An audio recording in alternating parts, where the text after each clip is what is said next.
Well, hello, confirmands. This is Lutheran Foundations. It's a confirmation curricula. We are in our first year. First year is called It Starts Here, Stories of the Old Testament. We are already on lesson 11. We're going to spend 2 weeks talking almost exclusively about Moses, and then a week after that talking about the end of Moses' life and the transition to new leadership. So you can count it however you want. 2 weeks about Moses, 3 weeks about Moses. But Moses is just a towering figure in the Old Testament. He is the lawgiver. He's a conduit, a direct conduit to God for the people Israel. He's the only person who sees God face to face until Jesus comes. He's altered by that, seeing God face to face. There's just no way to overstate the importance of Moses, and there's no way to overstate how much you need to know these stories to understand what comes later, not least of all the conflicts that Jesus has with his religious opponents about how to understand Moses' laws and the claims that Jesus makes about himself as he reinterprets Moses' laws. So these are stories that you need to know. We're going to be using the outline that's provided to us by the Eggemeyer's Bible Story book, just because it's such an enormous body of stories, and it would be difficult to wade through all the different books and all the different chapters in the Bible to give you sort of a unified picture. But that doesn't mean that you shouldn't be spending time in the Bible. You absolutely should. You should be reading these stories, not only in the Bible story books, but also in the Bible itself to get the full flavor, all the nuances, all the little moving pieces. What we're going to cover in these 2 or 3 videos, again, however you count it, is just the barest basics that you need to know, not just as a Christian person, but as someone who understands the history of culture, art, music that flows from the law, from Moses, and from these stories. So, when we left off, we were talking about Joseph. Joseph dies. He's embalmed. He's put in a coffin, and the deal was, before he died, he said that when when Israel left Egypt, they should take his body with. So that's where we paused, and then 400 plus years pass. By the time we get to the end of today's lesson, it'll be 430 years almost exactly. But we're a little murky about the start of the lesson. Is it 390? Is it 400 years? Somewhere in there. Years pass. Obviously, there's a new Pharaoh. Doesn't remember all the good that Joseph did to Egypt. Doesn't remember all the promises that Pharaoh at that time made to Joseph and Joseph's descendants. The new Pharaoh looks around and sees that there's this foreign population living inside Egypt, the Hebrew people, the descendants of Israel, and that they have become a very large group of people, maybe 600,000 men plus wives and children. And the new Pharaoh gets spooked. He says, what would happen if an enemy attacked us from the outside, and these people who aren't like us, don't speak our language, don't worship our gods, joined with the external enemy, and we'd find ourselves fighting an enemy outside and an enemy inside. Now, of course, a rational person would call in representatives from Israel and make a pact with them that we're going to defend each other and protect each other. We've been living in peace with each other for 430 years, and we'd like to keep living in peace with each other. How does that sound to you, boys? Well, it sounds pretty good, Pharaoh. Well, great. They'd shake hands or whatever they would do, have some kind of big feast, and then that would be it. But the new Pharaoh, you're going to see that he wasn't the smartest man, that he was awful full of himself. And it's hard not to be full of yourself when everyone thinks that you're the literal descendant of the sun and a god in your own right. But Pharaoh he's a foolish man. And he decides to make these people slaves. And so he just passes a law that they're now slaves, which tends to make people 2 things. A, physically stronger than they were before, and much angrier and much more likely to ally with an external force than they were before. So Pharaoh quickly realizes that as nice as it is to have all these slaves, his security situation has actually gotten worse not better. And so Pharaoh passes a new law. He passes a law. When I say passes a law, he just decrees stuff. There is no Congress. There's nothing like that. Now, Pharaoh decrees that henceforth midwives should kill all Jewish boy babies as they are born.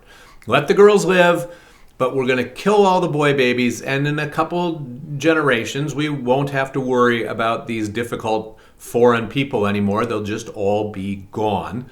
That will marry off the girls to good Egyptian boys, and very quickly this group of people and all their wealth will be assimilated into Egypt. The problem was enforcement. That Pharaoh was relying on midwives to do this killing of boy babies. And if you know anything about midwives, these are women who help other women have babies. None of them goes into midwifery because they hate children and are looking forward to killing them. Quite the contrary, they go into midwifery, they go into the business of helping other women have babies because they love women and love babies. And so the midwives just clean ignore Pharaoh's law. Pharaoh figures this out, that his law is being ignored. He calls all the midwives in, and they say to him, well, Pharaoh, Hebrew women aren't like Egyptian women. They have their babies so quickly that by the time we get there, the babies are already born. And your rule says that if we help them deliver a boy baby, we should kill it, but we never do that. So we don't have to kill boys after the fact. Of course, it's a lie. But Pharaoh doesn't want to look stupid, and so he amends his law and now makes it that if anyone sees a Hebrew boy baby, they should kill them. So obviously, if the people were angry before about being made slaves, now they are incensed. They are as angry as they can be. It's a terrible thing that has befallen them, and they go forward as slaves, watching their sons systematically murdered. Now, every single Jewish mother tries to hide her baby when it's born, if it's a boy. You understand this, every single one of them. But this is a story about one mother who succeeded in hiding her baby. Her baby was born. There were already two children in this family, Miriam, a girl, Aaron, an older boy that was born before this rule was passed. And then she has this third child, a boy. And she manages to hide him for 3 months. But after 3 months, babies make a lot of noise. They make a lot of mess. They make a lot of stink. It's hard to hide a baby. So after 3 months, she realizes that it's going to be impossible to continue to hide this child. So she makes a plan. She knows where the princess bathes in the Nile River every day.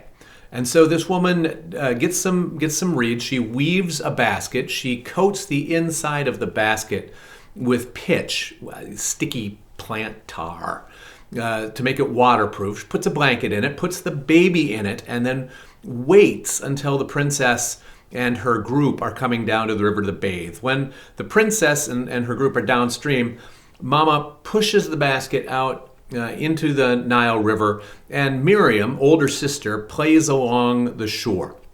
It doesn't take very long for the princess to see the basket, send one of her maids over to get it. They open it up. It's this cute little baby laying there. They figure out instantly that this is one of the Hebrew babies, but they don't want to kill this baby. And the princess says, I will adopt him. This is the moment the big sister's been waiting for. Miriam runs up to the princess and says, Princess, princess, would you like me to find a Hebrew woman to nurse the baby for you? The princess says, that sounds like a great idea. Thank you. Please do that. Miriam runs home, gets her own mother. Mom comes, takes control of her son again, now as the nurse to the princess of Egypt. And so Moses, named by the princess, Moses means to be drawn out because the princess drew him out of the river, drew him out of the reeds, out of the basket. Moses goes home with his mom, and when he is weaned, that's the age when a child stops nursing, Moses goes to live with the princess in the palace and is given a royal education. So Moses spends some good time, 40 years maybe, living in the palace and being raised as a prince of Egypt. Now, a day comes when Moses is out walking about and he sees an Egyptian overseer beating a Hebrew slave, and Moses is filled with anger. Moses has something of an anger problem, and Moses kills that Egyptian overseer and buries his body in the sand. And then he goes back about his business. A few days later, Moses is again out on another walkabout, and he sees two Hebrew slaves fighting with each other. He steps between them, brothers, let's calm down here. And one of them says, "What, you're going to kill us and put our bodies in the sand too?" And Moses realizes that what he did is common knowledge. And it's only a question of time, maybe hours, until someone tells Pharaoh about it, and then he is going to be in real trouble. And so he flees out into the wilderness. He just abandons his education, his connections, his standing, and he goes out into the wilderness. He goes out into the wilderness, and he's out in the middle of nowhere, and he comes upon a well, and there are a bunch of different shepherds that are drawing water out of this well in order to water their sheep and their goats. And there's 7 girls out there that are trying to water their sheep, but the other shepherds, the men, push them out of the way and water their own sheep first. Moses, again, not shy about fighting, deals with those other shepherds, doesn't kill them, but maybe beats them into submission or makes them back down, whatever it is, helps the girls water their sheep, and then the other shepherds take their turn. Meanwhile, the girls take their sheep, they go home, and their dad, a guy named Jethro, says, "Well, you're home early. What's the deal?" They said, "Well, this man at the well helped us, pushed the other shepherds out of the way, helped us water our sheep, and so we're home early." Jethro says, "Well, where is he? Couldn't you have at least invited him home to dinner?" And they say, "Sorry, Pop." And they go and they get Moses, invite him to dinner. Now, Moses doesn't have a lot of options. And so when Jethro asks if he wants to stay with him and learn to be a shepherd, Moses says, "Okie dokie."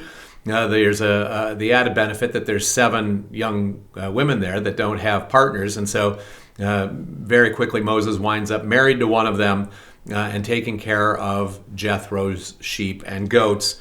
And he becomes a shepherd, which he also does for something like decades. The people of Israel are still laboring away in Egypt. Their slavery is painful and intense. They cry out to God for help. Moses is out in the wilderness being a shepherd. But God has heard the cries of his people Israel, and he has resolved to do something about it, something to set them free. So Moses is out one day with his sheep and his goats, and he sees a fire up on the hillside across the valley, and it's a bush that's on fire. And as he watches, he notices that the bush is not being consumed. And he wants to go and check that out. He wants to find out why this bush isn't being consumed. Being a shepherd isn't a terribly taxing thing. It doesn't require a whole lot of brain power most of the time. It requires a certain amount of vigilance, of course, but not all that much deep thinking. So Moses just heads on over to see what's going on with this burning bush. When he gets there, a voice speaks to him from the burning bush, "Moses!" And Moses is freaked out. The voice says again, "Moses, take your shoes off, Moses. You're on holy ground." Now, we can talk about that in class, about what that is all about, why he should take his shoes off. There's different ideas about that. Some people think that when you take your shoes off, you're not as free to go places as you would otherwise be, that it increases your vulnerability. It makes you more likely to stay in one place and to listen. There's other historians who say that this would have been a common way that people would recognize that they were in the presence of God or an idol, a false god, that people would take their shoes off. You can do with that what you want. But the voice from the bush tells Moses to take his shoes off. Moses immediately obeys. And then there's this conversation that happens between God and Moses, God speaking out of the burning bush.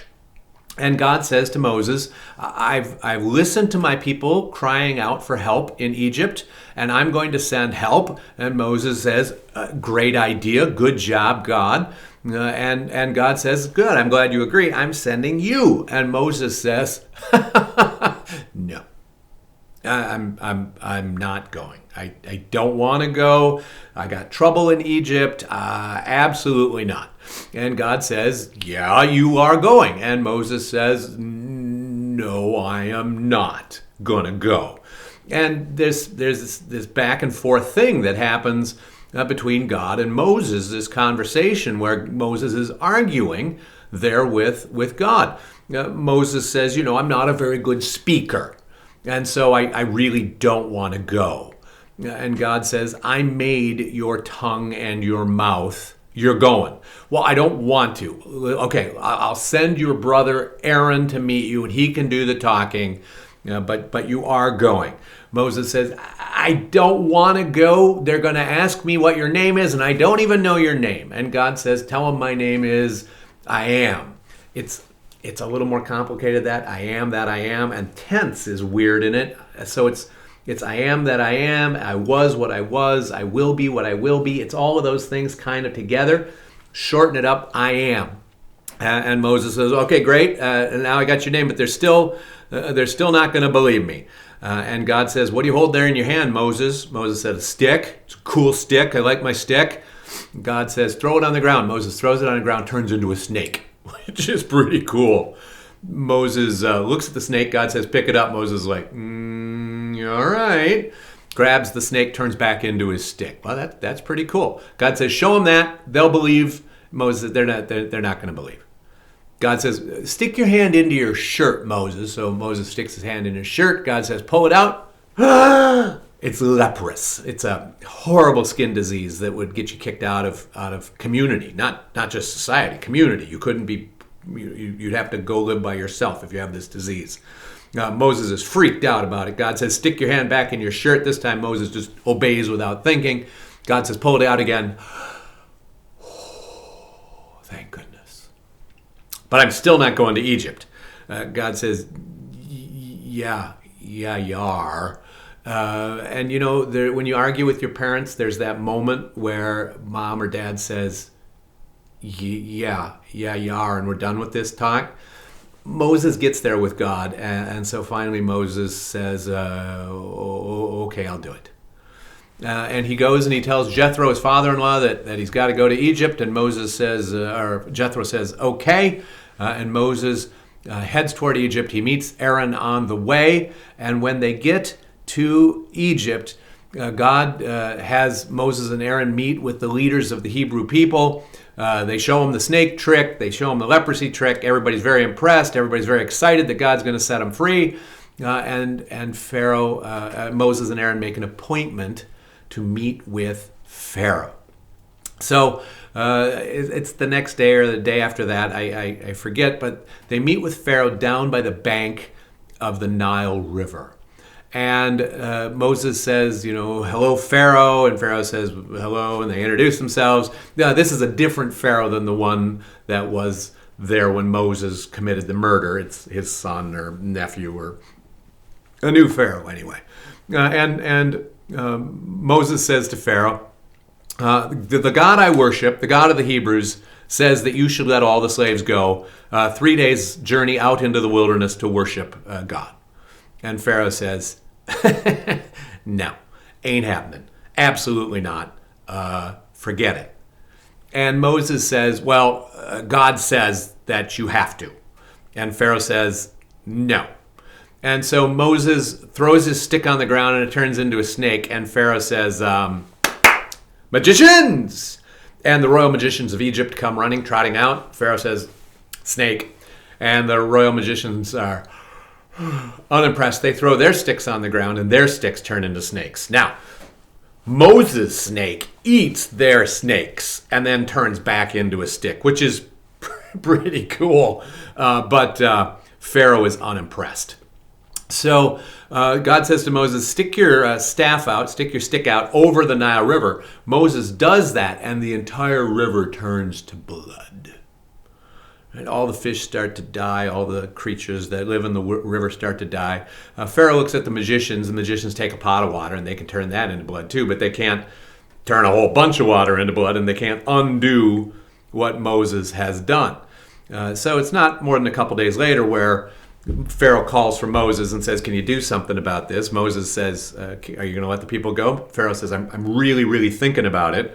So God has Moses stretch his stick back out of the over the Nile River. The river turns back into water, and Pharaoh says, psych, I'm not letting you go. I'm not letting anybody go. Now go away.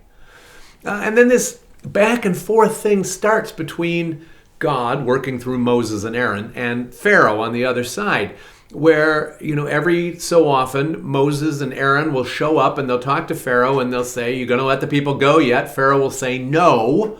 And then God will rain some catastrophe down on Egypt as a punishment to try to focus Pharaoh's attention, to try to get Pharaoh to do what he's supposed to do. There wind up being 10 of these, and they're called the 10 plagues. So the first one is everything turning to blood. The second one is that there's frogs everywhere. That you can't take a step without stepping on frogs. You knead bread in a bowl without kneading a frog into the dough. There's frogs everywhere. Doesn't take Pharaoh very long to call Moses and Aaron back and say, can you do something about these frogs? Moses says, yeah. Are you going to let the people go? Well, I'm thinking about it. So Moses says, when would you like the frogs to disappear so that you know it's not just random, that it's actually God making them disappear? Pharaoh says, tomorrow morning. Tomorrow morning, all the frogs drop dead. Pharaoh is still not going to let the people go.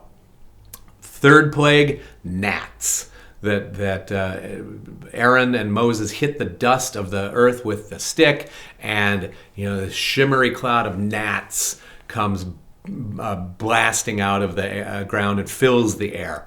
You've been out on a spring or summer evening where it's otherwise a lovely evening, but you just can't breathe because you got that cloud of gnats around your head. Multiply that by 1,000,000 and you get the deal here. That the people of Egypt and the animals of Egypt are suffering tremendously. They can't breathe because there's all these gnats. Meanwhile, in Goshen, where the Hebrews live, no gnats. Everything is nice. They're all having beautiful evenings, nice weather, nice company, no gnats. It's a pattern that we're going to see in the rest of the plagues. Again, this thing, Pharaoh calls Moses, can you get rid of the gnats? You bet. You're going to let people go. Pharaoh will soften a little on some of these. He'll say, well, I'll let the men go, but not the women and children, and not the animals. And Moses is like, no, that ain't the deal. We're all going to go. Everybody's going to go. Every animal, every sheep, every goat, every man, every woman, every child, we're all going to go into the wilderness. We're going to worship God. We got to go 3 days away, and we're going to do that. And Pharaoh's like, no. Just as soon as the plague stops, Pharaoh changes his mind. Then and again, it gets, one time Pharaoh will say, well, you can all go, but you can't go 3 days away. Or you can all go, but you can't take any of the animals. The men can go, but not the, Pharaoh's trying to negotiate this just like you are when you're in trouble and, you're trying to soften the blow of the punishment. Pharaoh's in this dance with Moses and Aaron. The one after gnats is flies. That flies are everywhere. You ever been fishing and you're just covered with flies? It just takes a lovely time and just makes it awful. These biting flies are everywhere, tormenting the people and the animals of Egypt, but not in Goshen. The fifth plague was diseases that fell on the livestock of the Egyptians, that all their animals got sick. Meanwhile, none of the animals belonging to the Hebrews got sick. The sixth plague was boils, that these horrible sores would break out on people's bodies and the bodies of the people and the bodies of the animals in Egypt. That people were in agony, that these big pus-filled, break-open, seeping sores are all over them. Pharaoh didn't waste a lot of time calling Moses and Aaron, can you get rid of these things? You bet we can. You're going to let the people go? Well, I'm really, really, really considering it now, or some intermediate step. And then as soon as the people were healed of the boils, Pharaoh changes his mind. Seventh plague was hail. And this one, Moses actually gave him a warning. You should tell everyone to come inside and to bring their animals inside. And Pharaoh didn't listen. Some of the Egyptians who had figured out that Moses really was talking on behalf of a real God, they got the message and they went inside and brought their animals inside. But in Goshen there was no hail. But everyone who ignored Moses, they lost their animals. Their animals out in the hill got pelted to death with the hailstorm. So that's the seventh plague. It also smashed down the early emergent crops. There were still crops in the ground that hadn't sprouted that weren't destroyed by the hail, but the early emergent crops were all destroyed by the hail. A little bit of time goes past. The eighth plague is locust. The locusts came flying in and ate all the stuff that emerged after the hailstorm. Just stripped everything bare. The people of Egypt are in agony now. They're losing their crops, they're losing their animals, their health has been impacted several times. And people are starting to cry out, how long are we going to put up with this? Let these people go, Pharaoh. They just want to go out into the wilderness and worship their God. But Pharaoh's not hearing it. He won't let it happen. He digs in his heels. He's mad. Like when you get mad, you stop really counting the cost of things. Pharaoh stops counting the cost. He's just mad. There's a ninth plague of darkness, which is kind of a cool attack. That, remember, the mythology was that Pharaoh was a direct descendant of the sun god Ra. And so for the God of Israel to be able to make everything dark is a direct attack on the power of Pharaoh that no one's going to miss. And so in Goshen, the sun still shines, you can still see the stars, but in the rest of Egypt, there's darkness for 3 days, and the people are panicky. Pharaoh has had it. He has just absolutely had it with Moses. He calls Moses and Aaron, and he says, if I ever see you again, I will kill you. And Moses says to him, deal. You'll never see us again. And Pharaoh doesn't know what to make of that, but Moses and Aaron leave, and Pharaoh's glad that they're gone. And Moses goes back to Israel, back to Goshen, and he tells the people there, listen, God's going to set you free. Oh, did Pharaoh say we could go? Not yet, but he will, because there's one plague to go. And Moses gives Israel instructions. He says that what you need to do is you need to clean your houses, sweep everything, get ready to move, pack your stuff. We're going to be walking out of here, so you can't take all your stuff. Just pack the most important stuff. Talk to your neighbors and tell them you don't have any money and you're going to go away, and would they help finance this trip? Then they do that, and the neighbors are so glad to hear that Israel's going to go away that they give Israel their jewelry, gold and stones. So suddenly these people who've been slaves until 30 seconds ago are quite rich. Moses continues the instructions, though. Sweep your houses, pack, get ready. In every house you should gather. We're going to have a special meal. The menu of this meal is going to be the same in every house. We're going to have wine, because you couldn't drink water straight in this time in history because the risk of contamination was too high. So most of the time people would drink water that had wine mixed in it. The alcohol kills the bacteria. They didn't understand about bacteria, but they knew that if they drank watered wine, they didn't get sick. So you're going to have wine with this meal. You're going to have bitter herbs to remember just how much slavery stinks.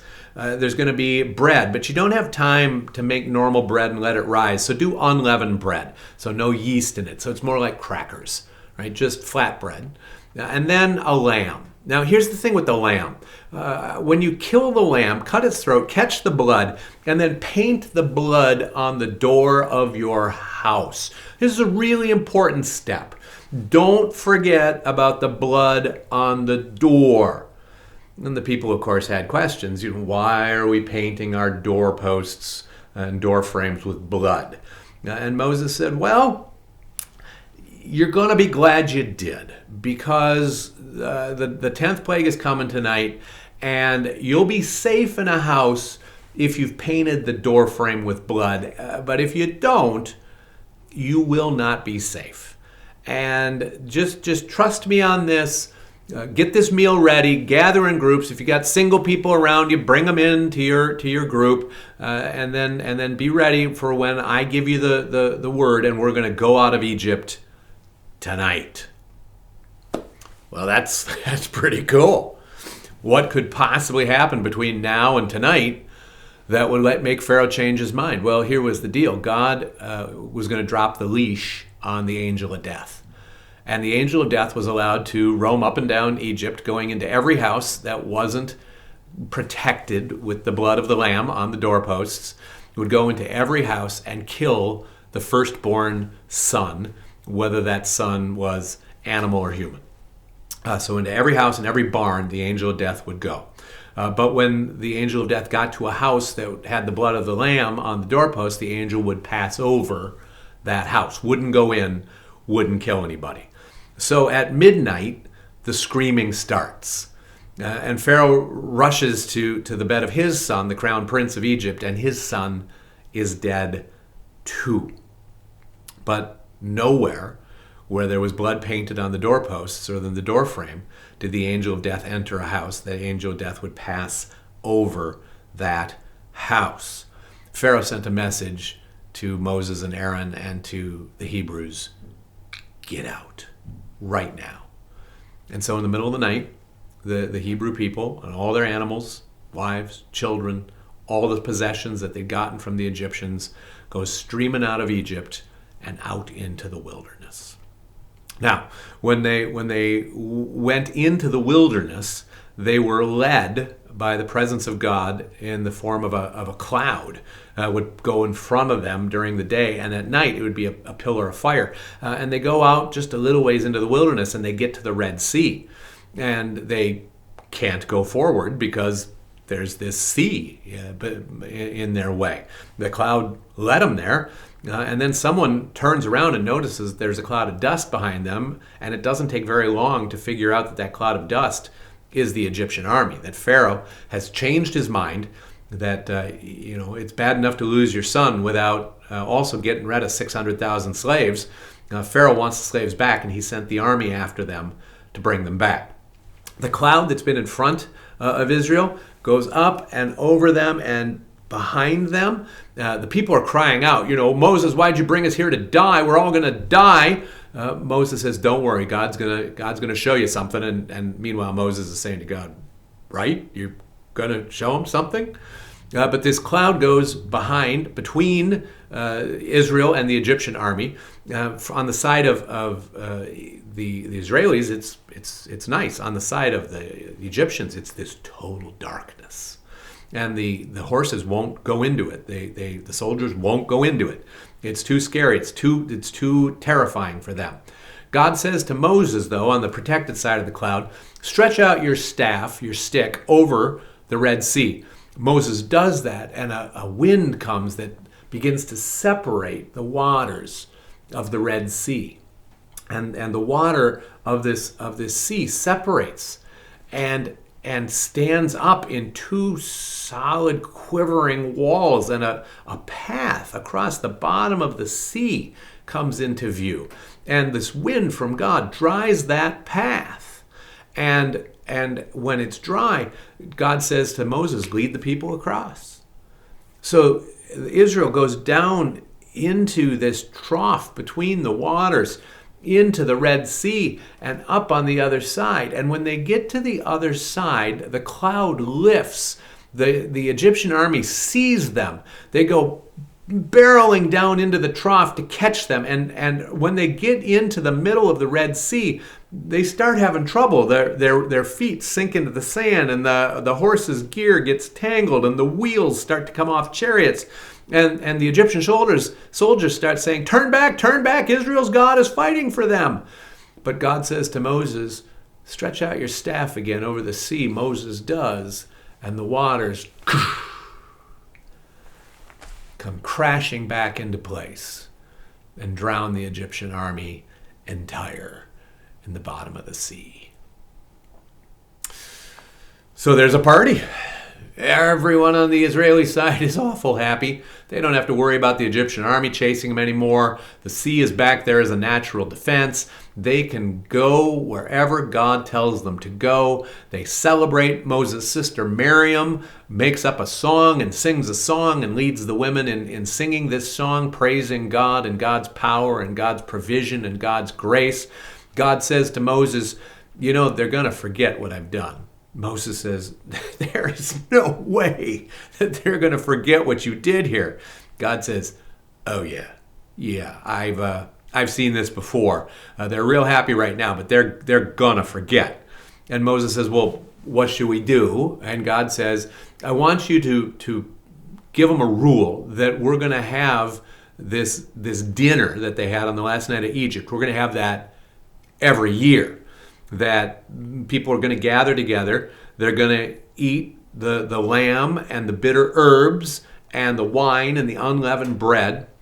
That the oldest child in each family is going to say to the parents, what makes tonight different than every other night? The parents are going to tell the story of how I rescued Israel from Egypt, how I got you your freedom, how I took you out of slavery, and how I defeated Pharaoh, the most mighty person on earth, with the strength of my arm, with the strength of my will. And we're going to call this thing the Passover. And Moses is like, good idea. That because of the angel. Yeah, people will remember that. And that's happened now every year from that time till now with our Jewish friends. They still celebrate the Passover every year, and they remember God setting Israel free from Egypt. And Jesus, on the last night of his life with the disciples, was eating a Passover dinner. The lamb, the bitter herbs, the unleavened bread, the wine. And it's from the Passover dinner that Jesus begins the tradition that you and I have of communion. We're going to talk a lot about that in the story, the Life of Christ year, and in the third year when we talk about Holy Communion from the Small Catechism. But now, you can be thinking about that our Holy Communion comes out of this Jewish celebration, this Passover celebration. And, each family is going to tell the story differently, but there's going to be some things common to every telling of it. Like if you asked someone in your family to tell the story of the American Revolution, they're not going to be able to tell it without talking about King George and Paul Revere and George Washington and maybe no taxation without representation, maybe Benedict Arnold, and maybe the Boston Tea Party. So there's going to be stuff that comes in and out of different stories, but some of the stuff is going to be in every story. And whenever people talk about the Passover, there's some stuff that's going to be in every story. That God is stronger than any human king, that God hates slavery, that God's the God of life and death, that God provides, that God takes care of his people. It's impossible to tell the story without at least those four themes showing up in one way or another. And again, each storyteller is going to tell them differently, but you can't tell the story without God is stronger than any human king, God's the God of life and death, God hates slavery, and God provides. Those are going to be in all of the versions. And when you and I take communion, because the communion bread came off a Passover table, because the communion wine comes off a Passover table, those things are in our heads too. That when we take communion, it means more than just what a Passover celebration would be.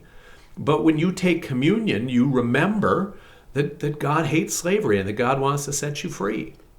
That God is stronger than any human king, that anyone who comes against you is weaker than God, and that if God has you, you don't have to be worried, that God provides and that God will take care of you. Probably not the way you expect, but God will take care of you, and that God's the God of life and death, that no matter what happens to you in this world, you're in God's hands, and when you die, you'll still be in God's hands, because God is the God of life and death. Now, there's more that we believe and remember when we take communion, but there's those four things always and forever for us too. And so it's an example of what what I've been talking about in every lesson that we've had, that these stories, they're supposed to go into your heart, into your bones. And then as you learn other things, you start to see the connections. You start to see how these things all fit together. And so we have this real connection between this Passover meal and our Holy Communion. And the lessons that Moses and Israel learn are lessons that are still good for us, binding on us, helpful for us. So this is where we'll pause for today for this lesson. We'll pick up again next week with stories of Moses and Israel in the wilderness. But I want you to know that whatever's going on in your life, the lessons that we've talked about, the lessons of who God is and what God's priorities are, those are for you. That you don't have to be afraid, because God's got your life and God's got your death. And that no matter what happens, even if the worst happens, you're not out of God's hands, that you're still in God's hands. That God's going to provide for you, that God has given you the country in which we live, has given you the community in which you find yourself, has given you your family that provides for you, has given you your teachers, that God has and will continue to provide for you. That God is stronger than any human king. I know there's someone bullying you in that middle school where you go. God's stronger than that person. And God's touch in your life is stronger and deeper than anything that bully is going to say to you. And that God is with you no matter what. God is going to care for you no matter what. And that finally, if there's something that's binding you, that God hates slavery and that God intends to set you free. God wants you to be free and strong and a follower of Jesus that lives with the same grace and the same strength that Jesus had, even when things were bad. So I know things can be hard. I know things can be lonely. I know things can be difficult.